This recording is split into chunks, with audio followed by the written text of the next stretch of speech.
aitah for refusing to help my parents financially and telling them to ask my sister, since she gets everything anyway. They say family should be unconditional. But what happens when family only loves you when they need something? I 29F grew up being the responsible one, not the favorite. That was my sister, Lily 26F. I was the one who got good grades, who cleaned the house, who helped mom when dad drank too much. Lily was the one who smiled sweetly, cried easily, and got away with everything. If I got a 95, my parents asked why it wasn't 100. If Lily got a 70, they said, "At least you tried, sweetheart." If I got home late from my part-time job, I was irresponsible. If Lily stayed out all night with her boyfriend, she was finding herself. You get the picture. When I turned 18, I left for college on scholarships and part-time jobs. My parents never sent me a cent. They said, "You're the smart one. You'll figure it out." And I did. I worked two jobs, lived off instant noodles, and graduated with honors. Meanwhile, Lily dropped out after one semester, and they bought her a car to motivate her. I tried not to resent it. I told myself they just saw her as the one who needed more support. But deep down, a tiny voice whispered, they just love her more. Fast forward to now. I have a stable job, a small apartment, and finally, some savings. Lily, on the other hand, still lives with our parents. She's had more career changes than I can count. Photography, yoga, selling crystals online. And each time, my parents pick up the pieces. They pay her phone bill, her rent, her car insurance. They even gave her $20,000 last year for a business idea. Spoiler, the business never existed. Then 2 months ago, my parents called. They sounded nervous. "Sweetheart," my mom said, "we've run into some financial trouble. Your dad's hours got cut and the mortgage payments are behind. We really need help." I asked how much they needed. Mom hesitated. "Just $8,000 to get caught up." $8,000. My stomach dropped. That was more than I had in my emergency fund. When I asked why they didn't have savings, she sighed. "We had to help your sister with her car repairs and medical bills. You know how it is." "Oh, I knew." I said, carefully, "Maybe Lily can help this time?" There was silence. Then Mom said, coldly, "Lily doesn't have the means right now. You do." That's when something inside me snapped. For years, I'd been the one who got nothing. No help, no extra love, no recognition. Now they wanted me to save them after they spent everything on her. I took a breath and said, "I'm sorry, but no. Maybe it's time Lily learned to take responsibility. You've given her everything. Now let her return the favor." My mom gasped like I'd slapped her. "After everything we've done for you." That part almost made me laugh. "Everything you've done for me? You mean letting me pay my own way through college while you funded her hobbies?" Dad chimed in, angry now. "Don't talk about your sister like that. We helped her because she needed it. You've always been independent." "I didn't choose to be independent," I said quietly. "You forced me to be." And then I hung up. They didn't speak to me for 2 weeks. When they finally did, it wasn't to apologize. It was to tell me Lily was very upset that I was punishing the family. Apparently, she'd cried to them about how mean I'd been. Mom texted, "You've always been jealous of her. This is your way of getting back at us." I stared at that message for a long time, and for the first time in my life I didn't feel guilty. Just tired. Bone deep tired. Then, a week ago, I got a call from Lily herself. She started off fake sweet. "Hey,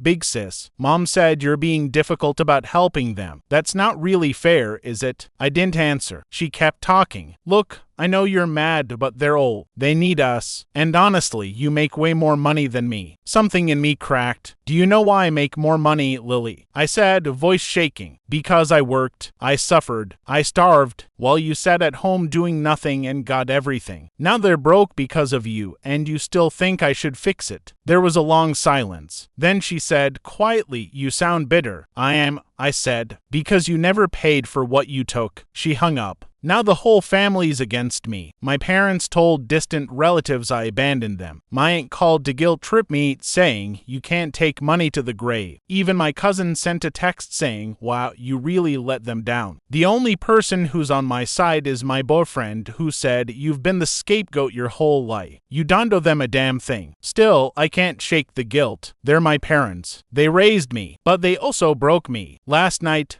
I got another message from my mom. "We're going to lose the house. I hope you're happy." And I sat there staring at it, feeling nothing. No anger, no sadness. just a hollow kind of peace, because for once I wasn't the one being used. For once I wasn't the backup plan. For once I chose myself. So, aitah for refusing to help my parents financially and telling them to ask my sister instead. Maybe I am, but maybe this is what it looks like when the forgotten child finally stops bleeding for everyone else. Part E. What happens when the golden child falls? It's been 6 months since I told my parents no. 6 months since I drew that invisible line that no one in my family had ever drawn before. At first, I felt guilty every day. I'd wake up, check my phone, and expect a message saying we forgive you, or even just we understand. But instead, all I got were updates from relatives I barely talked to.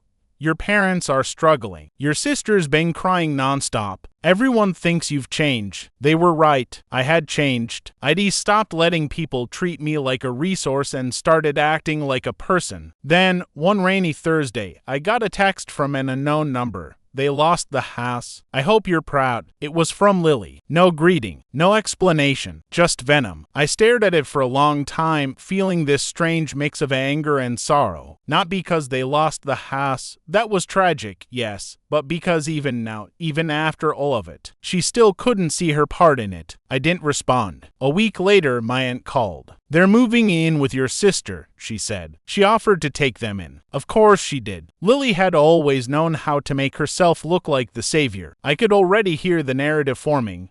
The good daughter takes in her poor, abandoned parents while the selfish one sits in her nice apartment counting money. But I stayed silent. Let them have their story. I was done fighting for truth in a family that worshipped lies. For months, there was nothing. Then, out of nowhere, Lily called. Hey, she said, her voice small. We need to talk. Something in her tone made me say yes. We met at a diner halfway between her city and mine. When I walked in, I almost didn't recognize her. She looked tired, not the polished, carefree Lily I remembered. Her hair was unwashed, her clothes wrinkled, her eyes dull. She didn't even wait for the waiter to bring water before blurting it out. They're broke. Like really broke. I stayed quiet. They're fighting all the time. Mom blames Dad. Dad blames me. And she stopped, tears pooling in her eyes. I can't do it anymore. I can't be the one keeping them afloat. I took a deep breath. Now you know how I felt. Her face twisted. That's not fair. No, I said quietly. It's not. It's finally not fair for you. Then she told me something I didn't expect. Apparently, my parents had taken out a loan years ago. In my name. They'd used my social security number to apply for a college loan they claimed was to help me, but the money went to Lily's tuition and her businesses. My heart stopped. You're lying, I said. She shook her head. Check your credit report. I did. She wasn't lying. There it was. A massive unpaid loan under my name from nearly a decade ago. And now, after years of unpaid interest, it was eating my credit alive. I called my parents that night. Dad answered. He sounded drunk. You finally decided to talk to us, he said. What? You feel bad now? I didn't waste time. Why did you take out a loan in my name? There was silence. Then a sigh. Because you didn't need the money, he said. You were on scholarship. Your sister needed help. We thought we'd pay it back before you noticed. I laughed, not because it was funny, but because it was insane. You thought you'd borrow my future to save her present. Don't be dramatic, he said. We're family. And in that moment, something in me snapped for good. Family. That word had been used to justify every betrayal, every manipulation, every theft of peace I'd ever experienced. I hung up without another word. And then I did something I'd never done before.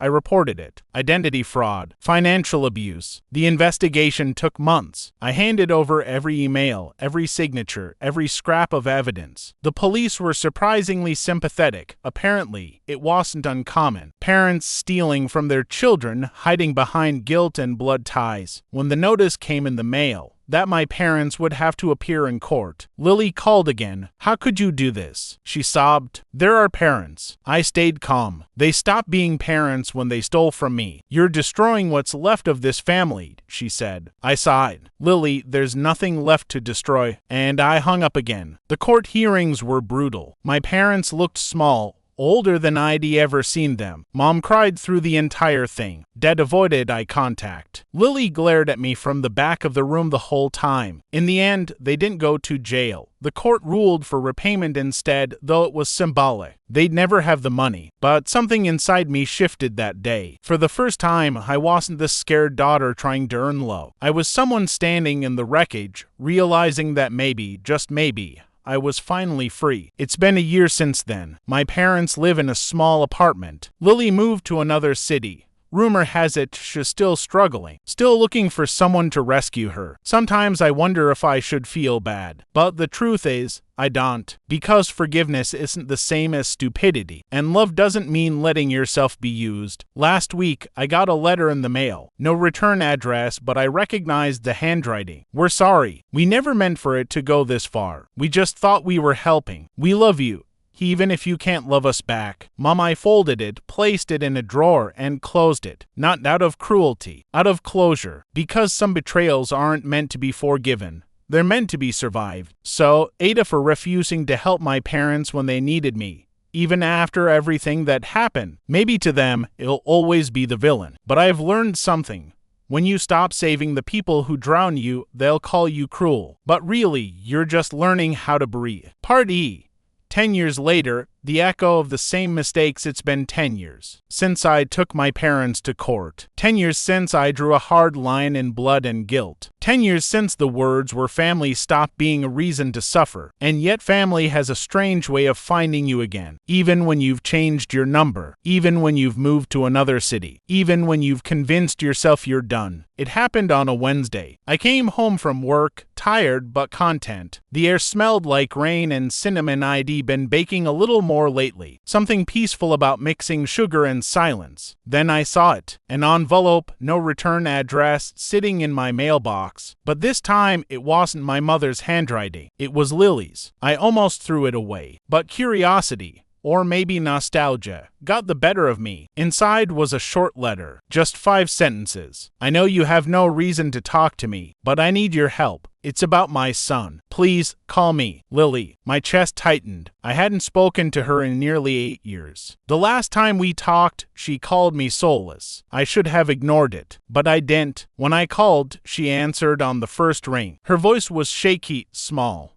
almost unrecognizable. Thank God, she breathed. You called. What's going on? I asked. It's my son. His name's Noah. Has 8. Something in her voice cracked when she said his name. Has sick, she said quietly, and I can't afford the treatment. For a second, I couldn't speak. It was like the universe had reached into the past, grabbed one of my old wounds, and twisted it open. Because I knew what she was really asking. Money. Of course it was money. But it wasn't just money this time. It was meant to be redemption. A plea not just for cash, but for a rewriting of the past. I asked softly, why me? Why not Mom and Dad? She was silent. Then she said, they're gone. It took me a moment to process that. Gone? They passed. Dad 3 years ago. Heart attack. Mom last spring. Cancer. I didn't know what to say. I should have felt something. Grief, sadness, anger. But all I felt was a hollow ache, like a ghost brushing against my skin. I didn't know, I said quietly. I didn't think you'd want to, she said. And she was right. She started explaining everything. How her husband had left when Noah was a baby. How medical bills kept piling up. How she'd sold almost everything. I sat there, listening to the tremor in her voice, feeling that strange tug between empathy and old rage. She was crying now. I don't know where else to turn, she said. You're the only family I have left. Family. That word again. It tasted different this time, like an echo instead of a chain. Where are you? I asked. Cedar Ridge, she said. Same town as before. I hesitated. I'll drive down this weekend. There was a long pause. Then, softly, thank you. The drive took 3 hours, but it felt longer. Every mile was like a rewind button pressed on my life. The same old roads. The same grocery store sign half faded. The same hill where Heidi first learned to dry. Her house was small, older, with peeling paint and toys scattered across the porch. When she opened the door, I saw her. Thinner, paler, but still my sister. And then I saw him, Noah. He was sitting on the couch, wearing oversized glasses, holding a toy car. He looked up and smiled, the kind of smile that doesn't belong in a house full of sadness. Hi, he said. Are you my aunt? And just like that, Something in me softened. Over the next few days, I helped where I could. Food, errands, small donations. But I also started noticing things. Bills hidden under piles of papers, missed appointments, and that same pattern of denial Lily used to live by. The one our parents taught us so well. One night, after Noah went to sleep, I confronted her. "You're not being honest with me," I said. She looked exhausted. "I'm trying." "No," I said. "You're pretending, just like Mom did." Tears welled in her eyes. "You think I don't know that?" Then she broke. She told me everything. About how she'd been chasing the same approval from people who used her. The same way our parents used me. How every time she tried to start over, she found herself trapped in another help me situation. How she'd finally realized she'd turned into them. "I thought I was better," she said. "But I just became them with a smaller house." I didn't know what to say. For the first time, I saw my sister not as the golden child, but as a reflection of everything I escaped. So I made her a deal. I said, "It'll help you, but not with money, not like before. It'll help you rebuild the right way." She hesitated, but she agreed. We called hospitals, organized her bills, applied for assistance programs. It was messy, painful, humbling. But slowly, it worked, and something unexpected happened. We started talking again, really talking, about the lies our parents told, about the things they took from us. Not just money, but trust, confidence, peace. And for the first time, we didn't fight. We just listened. Months passed. Noah got better. Lily got a job at a community center. And one day, while we were cleaning out old boxes in her attic, she found something, an envelope with my name on it. It was from Mom, dated 2 weeks before she died. "I know you'll never forgive us, and maybe you shouldn't, but I hope one day you and your sister can forgive each other. You were both just children in a house full of broken people trying to love each other wrong." For the first time in years, I cried. Not for them, not for me, but for the small, terrified versions of us who never stood a chance. It's been another year now. I still live in my own city, but I visit often. Noah calls me in DA. Lily and I still argue sometimes. Old habits don't vanish overnight, but we don't cut each other with words anymore. Because now, when she says we're family, it doesn't feel like manipulation. It feels like something fragile and real. Something worth saving this time. Sometimes, late at night, I think about the phrase that defines so much of my life. aitah for not helping my parents when they needed me. The answer hasn't changed to no. I wasn't the asshole. I was the first one to stop pretending the fire wasn't burning the house down. And maybe, just maybe, that's why my sister and her son finally got to live in something better. Because someone had to walk out first, so the rest could find the door.